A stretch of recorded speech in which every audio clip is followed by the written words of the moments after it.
Hello बच्चों, आज हम कक्षा 12 के रसायन विज्ञान के पहले अध्याय जिसका नाम है विलयन उसका 5वां भाग पढ़ेंगे।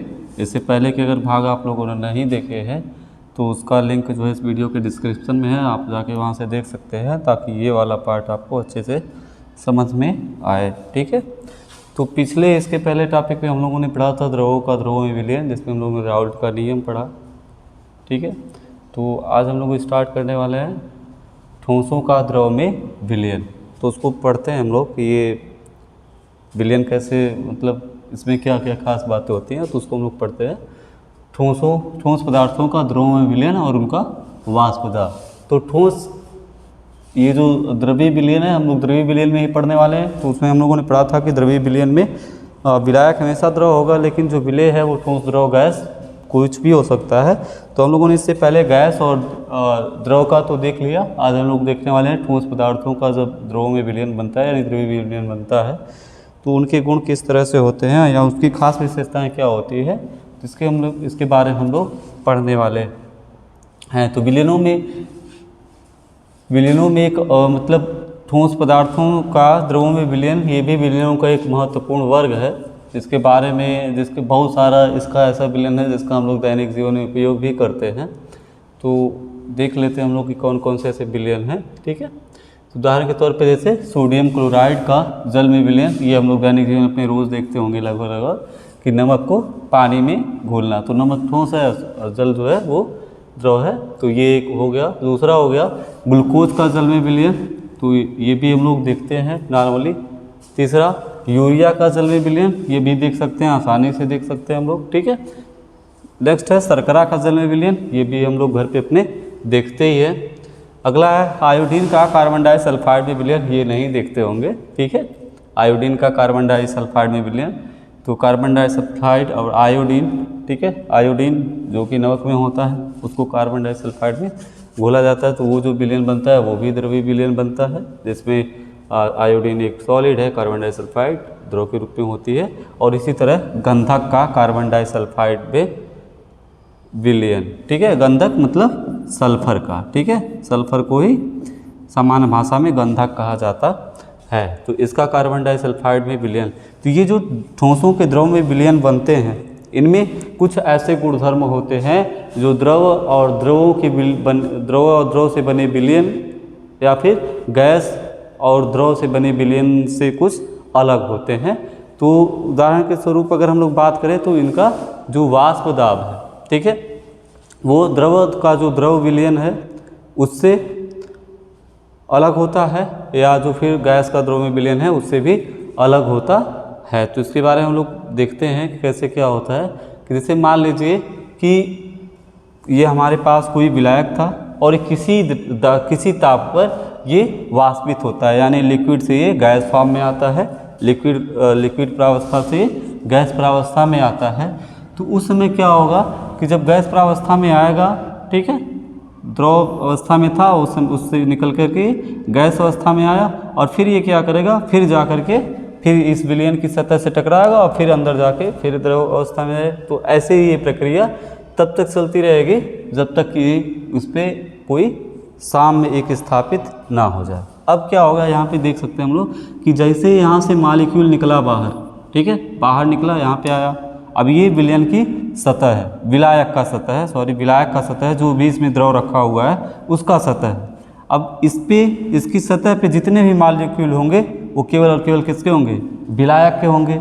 अब यहाँ से ये निकलेगा फिर जाएगा ऊपर और फिर आकर के क्या करेगा, अपनी ही सतह पर, ठीक है, अपनी ही सतह पर क्या लगाएगा, दाब लगाएगा, और इसी दाब को क्या कहेंगे हम लोग, वाष्प दाब कहेंगे। ठीक है, सिंपली हम लोग कह सकते हैं कि साम्य अवस्था पर द्रव की वाष्प का द्रव प्रावस्था पर डाला गया दाब, ठीक है, द्रव की वाष्प का, कि जो द्रव का वाष्प यहाँ से निकल आ रहा है वो उसी के द्रव प्रावस्था पे जो भी दाब डाल रहा है उसी को कहते हैं वाष्प दाब। अब शुद्ध द्रवों की जो भी अभी हम लोग बात किए हैं कि शुद्ध कोई द्रव है तो उसकी जितनी भी सतह रहेंगी वो उसी द्रव के अणुओं द्वारा घेरी गई होंगी। अब यदि इसमें क्या होता है कि यदि हम लोग कोई इसमें अवाष्पशील विलेय मिला देते हैं, ठीक है, अवाष्पशील विलेय मिला दिए तो अब क्या होगा कि वो वाष्पशील विलेय जो है उस विलायक में घुलेगा और अवाष्पशील विलेय के भी जो कण होंगे वो विलयन में पूरी तरह फैल जाएंगे। अब इसका एक वो भी होगा कि अब जो सतह, जो पहले विलायक, शुद्ध विलायक की जो सतह थी जो केवल उसी की मॉलिक्यूल से घिरी हुई थी, अब उसमें विलेय के भी जो कण हैं, विलेय के भी जो अणु हैं वो बीच बीच में आ जाएंगे। इसका मतलब ये हुआ कि अब जितना मॉलिक्यूल पहले यहाँ से निकल रहे थे अब नहीं निकल सकते, क्योंकि बीच बीच में क्या विलेय के भी कण आ गए जो कि कैसे हैं, अवाष्पशील हैं, वो वाष्प अवस्था में जाने वाले नहीं हैं। तो अब क्या होगा कि यहाँ पे जो प्रेशर रहा होगा, अब वो प्रेशर क्या हो जाएगा, लो हो जाएगा। लेकिन अगर इस टोटल विलयन का हम लोग प्रेशर देखना चाहें, टोटल विलयन का प्रेशर हम लोग निकालना चाहें, तो किससे निकलेगा, केवल और केवल यहाँ पे जो विलायक का, ये जो विलायक है उसी का जो वाष्प दाब है वही टोटल इस विलयन का भी वाष्प दाब होगा। अभी हम द्रव में हम लोगों ने क्या देखा था कि जो विलयन का टोटल प्रेशर था वो अवयवों के जितने भी अवयव थे, जैसे दो अवयव थे, मान लीजिए एक विलेय था एक विलायक था, तो उन दोनों के वाष्प दाबों के योग पे निर्भर करता था। लेकिन जो ठोसों के द्रव में विलयन है, ठोस का जो द्रव में विलयन बनता है, उस विलयन का जो वाष्प दाब होता है वो केवल और केवल किस पे डिपेंड करता है, द्रव पे डिपेंड करता है या फिर विलायक पे डिपेंड करता है। ठीक है, अब अगली बात हम लोग करते हैं कि अभी हम लोग जैसे देखा कि जब घोल देंगे तो उसमें क्या आ जाएगी, जो पहले वाष्प दाब था वो अब क्या हो जाएगा, कम हो जाएगा, क्योंकि अब विलयन की सतह पर विलेय के अवाष्पशील विलेय के विकर्ण आ चुके हैं। अब जितनी मात्रा में अगर हम लोग इसमें अवाष्पशील विलेय डालेंगे उतना है उसका वाष्प दाब क्या होगा, कम होता जाएगा। मतलब ये हुआ कि उतने ही अणु इसके क्या करेंगे, सतह पर बढ़ते जाएंगे, जिससे विलायकों के जो अणु हैं सतह पे जो पहले से थे वो उनकी मात्रा क्या होती जाएगी, कम होती जाएगी, और अब वो उतनी ज़्यादा जो है वाष्प अवस्था में नहीं जा पाएंगे, अर्थात उनका जो वाष्प दाब है वो कम हो जाएगा। अब ये जो वाष्प दाब में जो कमी है वो किस पे डिपेंड करेगी कि अवाष्पशील की विलेय की मात्रा कितनी थी, प्रकृति पे नहीं डिपेंड करेगी क्या घोल रहे हैं, इस पे नहीं डिपेंड करेगी, डिपेंड कर रहेगी कि कितना घोल रहे हैं। ठीक है, जैसे नमक हो गया या फिर ये हमारा शुगर शर्करा हो गया, तो अगर 1 ग्राम नमक घोलें या फिर 1 ग्राम शर्करा घोलें, वाष्प दाब में जो कमी आएगी वो दोनों में सेम ही आएगी। ठीक है, तो ये था कि विलेय की मात्रा पे डिपेंड करेगा ना कि उसकी प्रकृति पर। और राउल्ट के नियमानुसार अगर हम लोग कहें तो उन्होंने कहा था कि वाष्पशील द्रवों के विलयन में प्रत्येक अवयव का जो आंशिक दाब वाष्प दाब होता है वो किस पे डिपेंड करता है, इसके मूल अंश के पे डिपेंड करता है। अब हमने यहाँ पे क्या पढ़ा कि जो भी वाष्प दाब है वो केवल किसका है, विलायक का है। ठीक है, तो यदि मान लें कि विलायक को हम लोग 1 से डिनोट करें और विलेय को 2 से डिनोट करें, तो जो विलायक का शुद्ध अवस्था में प्रेशर रहा होगा वो क्या रहा होगा, P01 रहा होगा, और जो इस समय होगा वो P1 होगा। तो राउल्ट के नियम के अनुसार अगर हम लोग पूरे विलयन के अगर वाष्प दाब देखना चाहे तो हो जाएगा क्या, वो हो जाएगा हमारा P1 directly proportional to x1। P1 क्या है, विलायक का वाष्प दाब है और ये विलायक का मूल अंश है। अब यहाँ पे समानुपाती का चिन्ह लगा हटाएंगे तो यहाँ पे एक कांस्टेंट देना होगा, तो एक कांस्टेंट क्या है, P01। ये क्या है, शुद्ध अवस्था में विलायक का वाष्प दाब, यानी जब उसमें चीनी नहीं घोला गया था या शर्करा नहीं घोला गया था या फिर अवाष्पशील विलेय नहीं घोला गया था, तो जो भी उसका प्रेशर था वो क्या था, P01 था। Right, clear. अब क्या है कि विलायक के अगर हम लोग ग्राफ वहाँ पे खींचे, ठीक है, तो ग्राफ कुछ इस तरह से आएगा कि जब प्योर विलायक था तो उसका प्रेशर था P01, ठीक है, उसकी सांद्रता कितनी थी, 1 थी, कुछ भी उसमें मिला उला नहीं था। लेकिन जैसे जैसे हम लोग क्या कर रहे हैं उसमें विलेय घोलते चले गए तो इसकी मात्रा क्या होती गई, लेस होती चली गई, और इसका प्रेशर भी क्या होता चला गया, कम होता चला गया। तो ये अगर इसका ग्राफ हम लोग खींचते हैं कि जो विलायक का वाष्प दाब और उसके मूल अंश के बीच अगर हम लोग ग्राफ खींचे तो वो एक सीधी लाइन हम लोग को मिलने वाली है, जो कि यहाँ पे हम लोग देख सकते हैं। राइट, अब क्या है कि जो द्रव विलयन है, ठीक है, द्रव विलयन जिसमें हम लोगों ने पढ़ा था उसी में हम लोगों ने राउल्ट का नियम भी पढ़ा था। तो राउल्ट के नियम के आधार पर अगर हम लोग द्रव विलयन को वर्गीकृत करना चाहें तो ये 2 तरह के होते हैं द्रव विलयन। पहला जो है वो आदर्श विलयन और दूसरा अनादर्श विलयन। ठीक है, आदर्श विलयन और अनादर्श विलयन। राउल्ट के नियम के आधार पर ये है कि अगर राउल्ट का जो नियम कहता है, क्या कहता है कि जो किसी अवयव का जो वाष्पशील द्रवों का विलयन है उसमें किसी भी अवयव का जो वाष्प दाब है वो डिपेंड करता है उसके मूल अंश पे डिपेंड करता है। ठीक है, तो ये राउल्ट के नियम के आधार पे विलयनों का वर्गीकरण था। अब हम एक एक पढ़ लेते हैं। तो सबसे पहला है आदर्श विलयन। ठीक है, तो आदर्श विलयन कब कहेंगे?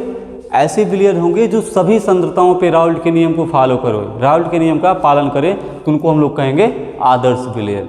राइट, ऐसे विलयन जो सभी सांद्रताओं पे राउल्ट के नियम का पालन करते हैं आदर्श विलयन कहलाते हैं। ठीक है, आदर्श विलयन कहलाते हैं। इसके अतिरिक्त इनके दो गुण और भी हैं कि जब भी हम लोग दो वाष्पशील द्रवों को मिलाएंगे तो मिलाने के बाद जो विलयन बनेगा उसके आयतन में कोई कमी नहीं आएगी। यानी अगर 1 लीटर हमने विलायक लिया था, 1 लीटर विलय लिया था, तो जो विलयन का टोटल आयतन होगा वो 2 लीटर होगा, कोई ना तो कमी आएगी। ठीक है, कोई कमी नहीं आएगी। दूसरा एक इनका लक्षण ये भी है कि इनका जो एंथैल्पी परिवर्तन है या ऊर्जा परिवर्तन जिसको हम लोग कह सकते हैं वो भी 0 रहेगा। यानी जब हम लोग विलय और विलायक को मिलाएंगे तो उन ऊर्जा में भी कोई परिवर्तन नहीं होने वाला है। ठीक है, तो ये है डेल्टा मिश्रण enthalpy is equal to 0, delta मिश्रण आयतन इज इक्वल टू 0, इन दोनों में कोई परिवर्तन नहीं होगा। तो ये 3 जो है, पहला तो राउल्ट के नियम को पालन करना चाहिए, दूसरा उसका मिश्रण की जो एंथैल्पी है वो 0 होनी चाहिए, और तीसरा मिश्रण का जो आयतन है वो भी 0 होना चाहिए। नहीं, कोई परिवर्तन नहीं होना चाहिए, ना तो आयतन में ना तो एंथैल्पी में, तब हम लोग उसको कहेंगे आदर्श विलयन। अब हम लोग ये पढ़ते हैं कि आदर्श जो ये विलयन है ये क्यों ऐसा होता है कि आदर्श विलयन की तरह व्यवहार करते हैं या राउल्ट के नियम का पालन करते हैं। तो इसमें ये देखा गया है कि जैसे मान लीजिए हमारा जो विलय है वो AA है और विलायक जो है वो BB है। ठीक है, तो विलय के कणों के बीच में भी आकर्षण बल लगा होगा और विलायक के कणों के बीच में भी क्या, अंतराणविक आकर्षण बल लगा होगा। और जब इन दोनों को हम लोग मिला देंगे तो विलय और विलायक के मध्य में भी क्या लगेगा, अंतराणविक आकर्षण बल लगेगा। राइट, जैसे विलायक विलायक के बीच में लगा, विलय विलय के बीच में लगा, उस तरह विलायक और विलय के बीच में लगेगा। तो यहाँ में आदर्श विलयनों में क्या होता है कि जो विलायक विलायक के बीच मध्य में लगा आकर्षण बल है, जो विलय विलय के मध्य लगा आकर्षण बल है, या फिर जो विलायक विलय के मध्य लगा आकर्षण बल है, तीनों कैसे होते हैं, समान होते हैं। ठीक है, किसी ऐसा नहीं होता कि कोई ज़्यादा प्रबल है कोई कम प्रबल है। ठीक है, तीनों की जो प्रबलता है वो समान होती है, इसलिए ये जो विलयन होते हैं वो आदर्श विलयन की तरह व्यवहार करते हैं। ठीक है, अगर उदाहरण देखना चाहे तो अगर हम लोग बात करें वास्तविक जीवन में तो ऐसे विलयन लगभग असंभव है जो पूरी तरह से क्या हो, आदर्श हो। लेकिन हाँ, कुछ ऐसे विलयन हैं जो लगभग आदर्श विलयन की तरह व्यवहार करते हैं। जैसे पहला उदाहरण हो गया एन हेक्सेन और एन हैप्टेन का, दूसरा उदाहरण हो गया ब्रोमोएथेन और क्लोरो एथेन का, तीसरा उदाहरण हो गया बेंजीन और टालुइन का। ये जो तीनों विलयन है, तीनों उदाहरण है, इन ये लगभग आदर्श विलयन की तरह व्यवहार करते हैं। ठीक है, अब दूसरा हम लोग पढ़ते हैं अनादर्श विलयन। ठीक है, तो अनादर्श विलयन किसको कहेंगे, तो उसमें हमने पढ़ा कि राउल्ट के नियम का पालन करना चाहिए। तो अनादर्श विलयन में वो विलयन आएंगे जो राउल्ट के नियम का पालन नहीं करेंगे। यानी सिंपली हम लोग कह सकते हैं कि वे विलयन जो सभी सांद्रताओं पर राउल्ट के नियम का पालन नहीं करते हैं अनादर्श विलयन कहलाते हैं। अब राउल्ट का नियम क्या था कि जो वाष्प दाब है वो किसके समानुपाती है, मूल अंश के समानुपाती है। ठीक है, तो मान लीजिए कि राउल्ट का नियम ये है PI is equal to P0I into x i. अब इस फार्मूले से हमने किसी विलयन का, ठीक है, वाष्प दाब पता किया। ठीक, और रियलिटी में अगर वास्तविकता में चेक करें तो वास्तविकता में अगर विलयन का प्रेशर है, वाष्प दाब है, वो अगर कम या ज़्यादा वो हो गया, राउल्ट के जो ये नियम है इससे जो कैलकुलेशन के पश्चात जो आया मान है और जो वास्तविक विलयन का मान है, अगर उसमें डिफरेंस आता है तो मतलब ये हुआ कि वो विलयन राउल्ट के नियम का पालन नहीं करता है, और ऐसे विलयन को कहेंगे अनादर्श विलयन। अब राउल्ट के नियम का पालन नहीं करने, इसमें भी दो स्थितियाँ हैं। हो सकता है कि जो राउल्ट के नियम से जितना वाष्प दाब आ रहा है, हो सकता है कि वास्तविक विलयन का वाष्प दाब उससे ज़्यादा आए या फिर उससे कम आए। तो अगर उससे ज़्यादा आता है तो उसको, उस विलयन को हम लोग कहते हैं कि राउल्ट के नियम से धनात्मक विचलन प्रदर्शित कर रहा है, और यदि कम आता है तो उसको कहते हैं राउल्ट के नियम से ऋणात्मक विचलन प्रदर्शित कर रहा है। ठीक है, तो ये दोनों तरह के हो गए हैं। राउल्ट के नियम से धनात्मक विचलन प्रदर्शित करने वाले अनादर्श विलयनों के बारे में हम लोग पढ़ लेते हैं। तो ये है, इस स्थिति में क्या होता है कि जो विलायक और विलेय के मध्य जो अंतराण्विक बल लगा हुआ है वो विलेय और विलायक के मध्य जो अंतराण्विक बल लगा हुआ है वो विलायक और विलेय के बीच लगे बल की तुलना में कमज़ोर होता है। ठीक है, यानी कि ये जो AB अन्योन क्रिया है AA और BB के बीच अन्योन क्रियाओं की तुलना में क्या होगा, कमज़ोर होगा। यानी ये वाला जो बल लगा है ये कैसा लगेगा, कमज़ोर लगेगा, जबकि इनका जो है वो प्रबल रहेगा।